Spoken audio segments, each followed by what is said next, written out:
असां जॾहिं intensive pronoun इस्तेमालु कंदा आहियूं त कंहिं शख़्स या कंहिं नाउन या कंहिं प्रोनाउन ते ज़ोर भरींदा आहियूं।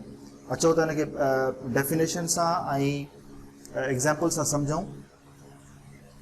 An intensive pronoun is used. Intensive pronoun is used to refer back to a noun or a pronoun in order to emphasize it. Intensive pronoun इस्तेमाल थींदो आहे जुमले में कंहिं नाउन या प्रोनाउन खे मुतवजा करण लाइ रेफर बैक कंदो आहे उनखे जेको आहे सो उनखे वर्जाईंदो आहे। उनजो जेको वर्जाओ आहे उहो उनजो मक़सदु इहो हूंदो आहे त उनखे उन नाउन ऐं प्रोनाउन खे एम्फेसाइज़ करे उनखे ज़ोर वठाए। हाणे इहे इन डेफिनेशन खे असां एग्ज़ाम्पल सां वधीक सम्झण जी कोशिशि कंदासीं। कुछ लफ़्ज़ मिलियल आहिनि जेके इंटेंसिव प्रोनाउन तौरु इस्तेमालु थींदा आहिनि। Myself, yourself, herself, himself, itself, ourselves, yourselves. Yourself अगरि सिंगुलर हूंदो त योर सेल्फ थींदो, अगरि प्लूरल हूंदो त पोइ योर सेल्व्स, यानी कंहिं घणनि माण्हुनि खे अगरि चवंदासीं त पोइ योर सेल्व्स थींदो। अहिड़े तरीक़े सां देम सेल्व्स आहे। एग्ज़ाम्पल आहे सारा can open it her self. सारा इन खे खोले सघे थी पंहिंजो पाण। हाणे हीउ जेको इट्स हिमसेल्फ आहे, ही हिमसेल्फ जेको आहे इहो हिन सारा जे बारे में आहे। इन जो मतिलबु इहो आहे त ही रिफ्लेक्सिव प्रोनाउन बि आहे, जीअं असां रिफ्लेक्सिव प्रोनाउन में पढ़ियोसीं। उन में बि जेको आहे सो रेफर बैक पियो थिए, अक्स पियो थिए, रिफ्लेक्ट पियो थिए।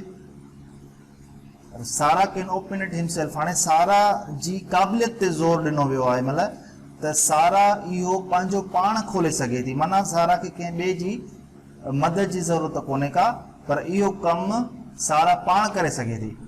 असां सारा जी उन कमु करण जी सलाहियत ते ऐं सारा ते असां ज़ोर विझी रहिया आहियूं त सारा can open it himself, her self. सारा पंहिंजो पाण इन खे खोले सघे थी। त हीअ हर सेल्फ जेको आहे इहो सारा जे बारे में आहे, रेफर बैक करे थो हिन नाउन खे, ऐं अहिड़ो लफ़्ज़ जेको नाउन खे रेफर बैक करे ऐं उनखे ज़ोर वठाए, एम्फेसाइज़ करे, इंटेंसिफाई करे, अहिड़े लफ़्ज़ खे असां इंटेंसिव प्रोनाउन चवंदा आहियूं। अचूं था सेकंड पंहिंजे सेंटेंस ते। We can raise the funds ourself. असां पंहिंजो पाण चंदो गॾु करे सघूं था, चंदो वठी सघूं था, चंदे जी उगाड़ी करे सघूं था। त अहिड़े तरीक़े सां हीउ जेको आवर सेल्फ लफ़्ज़ आहे इहो असां हिन लफ़्ज़ जे लाइ इस्तेमालु कयो आहे। We can raise the funds ourself. असां पंहिंजो पाण ई करे सघूं था, माना असांखे ॿिए कंहिंजी ज़रूरत कोन्हे का। असां ॿिए कंहिं खां मदद न वठंदासीं, असांखे ॿिए कंहिं खां कमु करण जी ज़रूरत कोन्हे का। इहो कमु असां पंहिंजो पाण ई करे सघूं था। सो इहा जेका आवर सेल्फ आहे, पंहिंजो पाण, हीउ लफ़्ज़ वी खे रिफ्लेक्ट बैक थो करे। ठीकु आहे, त इहो रिफ्लेक्सिव प्रोनाउन बि आहे, ऐं छो जो हिते ही इंटेंसिफाई बि कराए पियो, एम्फेसाइज़ बि कराए पियो, इन जे करे असां हिन खे एम्फेटिक प्रोनाउन बि चवंदा आहियूं।